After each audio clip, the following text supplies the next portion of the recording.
Hello, Majesty. Do you find yourself constantly worrying about everything and everyone? You were taught that this means you're caring, responsible, that this is how a strong woman protects the ones she loves and protects herself. But what if I told you that worry isn't protection at all? That it's just an old trick of the mind, quietly pulling you away from your peace, your inner strength, and the natural flow of life? Carl Jung once said that what we fail to face consciously will return to us as fate. And maybe what's keeping you stuck right now isn't what's happening outside, but what's happening inside, this constant fear of losing control. And that's exactly what we're going to talk about here, with depth and honesty. Stay with me until the end, because not only will I share with you how to stop worrying, I'll also guide you through a ritual, a simple, powerful, symbolic moment, a chance to reconnect with your essence, your peace, and maybe, just maybe, your freedom. 1. The human experience of worry often shows up disguised as responsibility. It presents itself as a helpful voice of reason and slowly becomes part of our daily lives, as if we couldn't function without it. We wake up with it, go to sleep with it, and on many days, it becomes more present than our own inner silence. Or worse, it keeps us from ever reaching that silence. But Majesty, worry isn't a companion, and it's definitely not the truth. It's a false prison dressed up as care, and when we live under its rule, we're always ahead of ourselves, stuck in the future, disconnected from the now, from ourselves, and from the one place our real power lives, the present moment. That constant anticipation is exhausting and destructive. It drains our energy from the now and paralyzes us in the face of real life. Still, breaking the worry cycle seems nearly impossible. Our mind convinces us that worrying is a way to stay prepared, as if thinking about everything all the time were a kind of shield against the unexpected, a way to protect ourselves and the people we love, a guarantee that everything will work out the way we want it to. But in reality, Majesty, the effect is the opposite. The more we try to control, the more anxiety we feed, and the more out of balance we become when making decisions. That sense of control, it's nothing more than a mental illusion, fragile as glass. Because life, by its very nature, is unpredictable. Many women carry this pattern without even realizing it. They think, that's just how I am. I'm naturally anxious. Or, I can never really relax. But what they're actually experiencing is a deep disconnection from their center. Worry has become a habit in our society and in our personal lives. The good news, Majesty, is that a habit doesn't have to be a life sentence. There are real and accessible ways to step out of this cycle.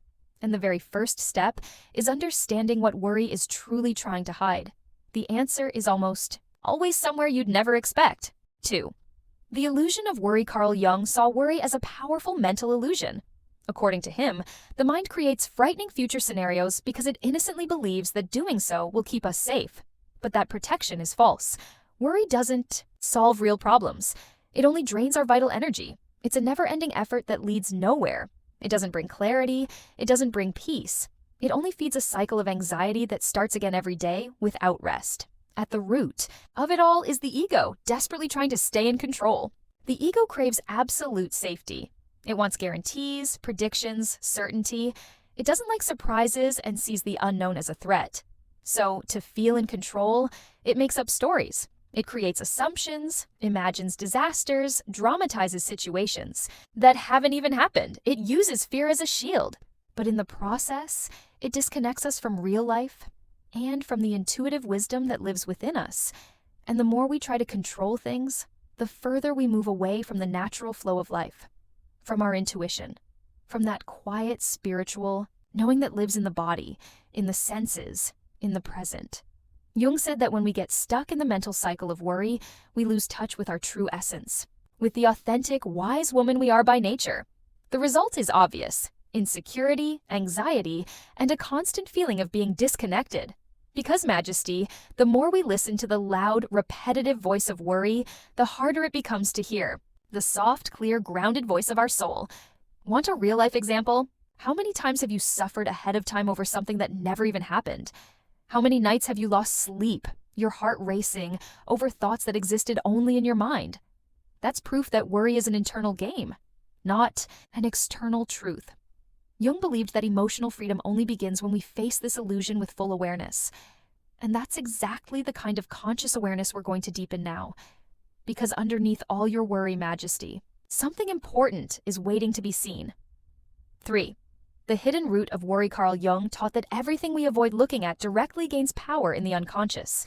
You know those fears and insecurities we push down, pretending they're not there? That's exactly where the hidden root of worry lives, in that dark, quiet corner of our psyche. Jung called this shadow work, the brave act of facing what we'd rather keep hidden. Because as long as we don't acknowledge our shadow, it quietly runs the show from the inside. But this worry isn't always just personal. So often, without realizing it, we're carrying burdens that aren't even ours. Fears passed down through the collective unconscious, an emotional memory shared by all of humanity.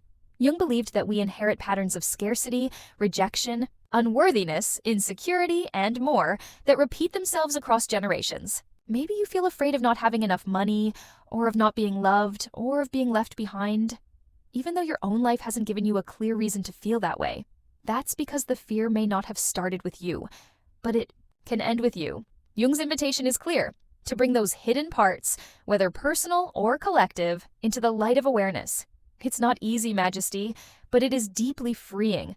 It's like opening an old drawer full of forgotten letters and slowly reading each one with love and curiosity. When you face what you've been avoiding, honestly and with presence, worry starts to lose its grip.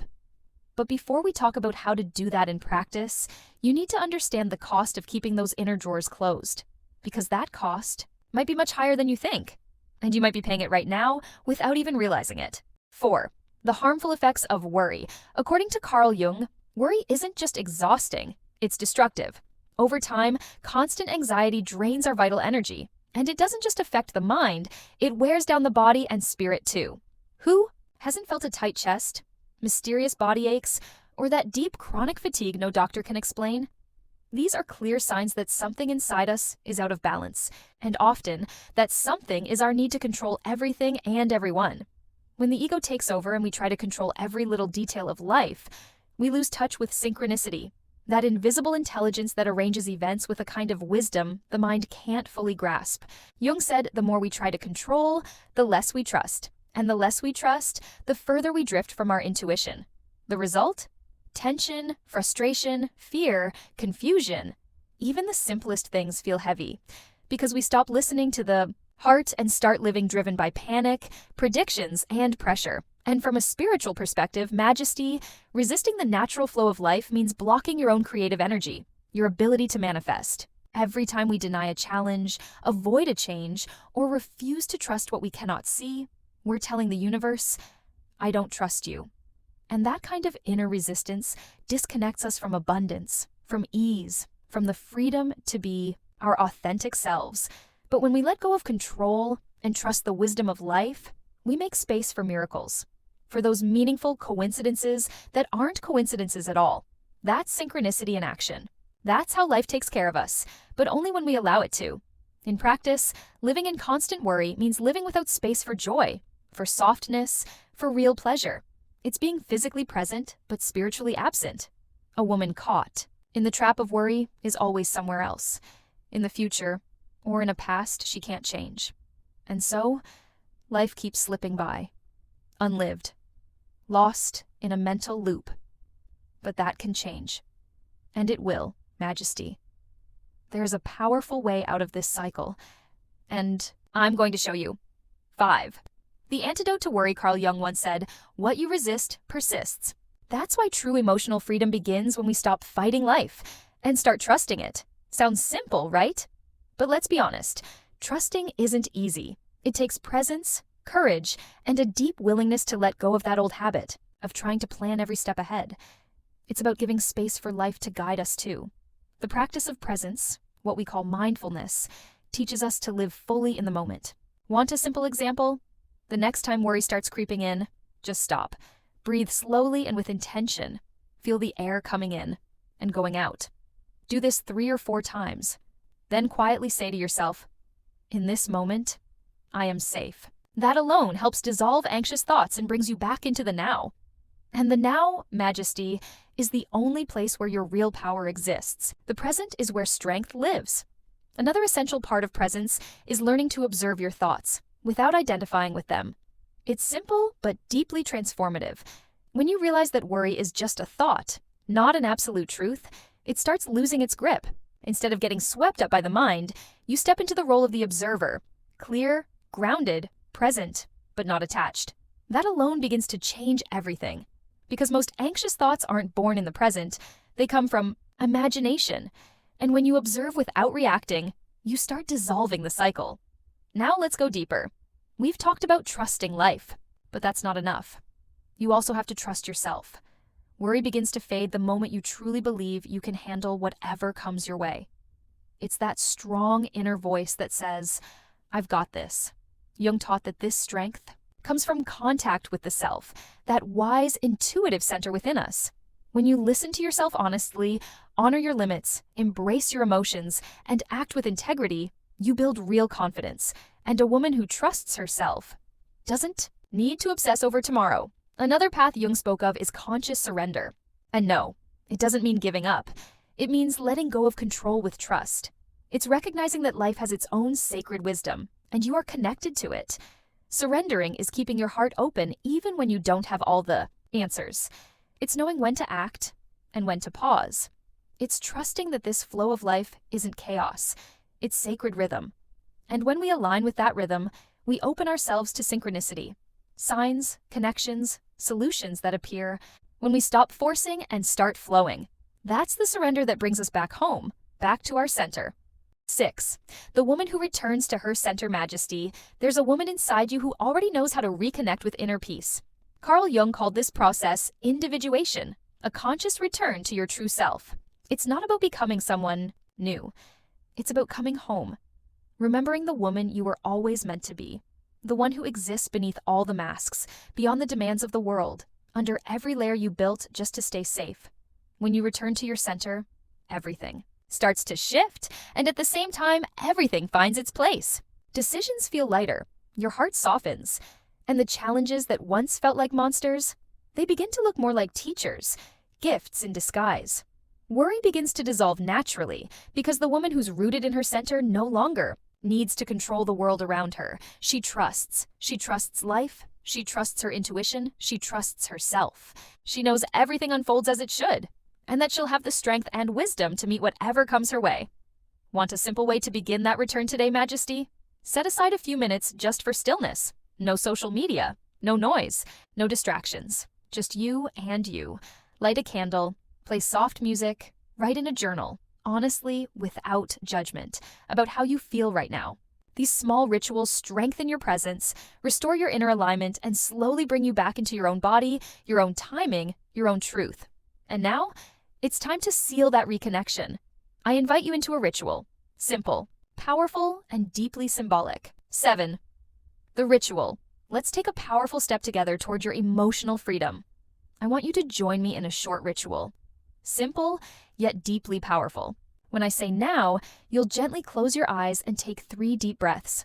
Feel the air moving in and slowly flowing out. And as you exhale, imagine yourself releasing every worry that's still living inside you. Feel that dense energy leaving your body, and notice how, as it leaves, it makes space for something else: trust, lightness, and peace. As you breathe calmly, repeat these words, either out loud or silently in your heart. I choose to live in the present. I trust the flow of life and my inner strength. I surrender to the wisdom of my heart. Let yourself feel the relief in each word. Let your soul soften, as if something that was stuck is finally beginning to shift inside you. Ready? 1, 2, 3. Now, breathe in and out. Again, slowly, and once more. Now repeat with me. I choose to live in the present. I trust the flow of life and my inner strength. I surrender to the wisdom of my heart. Beautiful Majesty. This small, intentional gesture, so simple and symbolic, has already begun to open a path toward real inner transformation, and you can return to this ritual anytime you need it. It belongs to you. Now tell me, how did you feel doing this ritual with me? Did something inside you shift, even just a little? Share it with me in the comments. I truly want to know your experience, your insights, your signs, and if this video touched your heart, don't forget to subscribe to the channel. turn on notifications, and share it with another woman who needs to reconnect with her essence. Let's walk this journey together, building a life that's lighter, more confident, more authentic, and aligned with who you really are. You are powerful, Majesty. And your peace has always been within reach. I'll see you in the next video.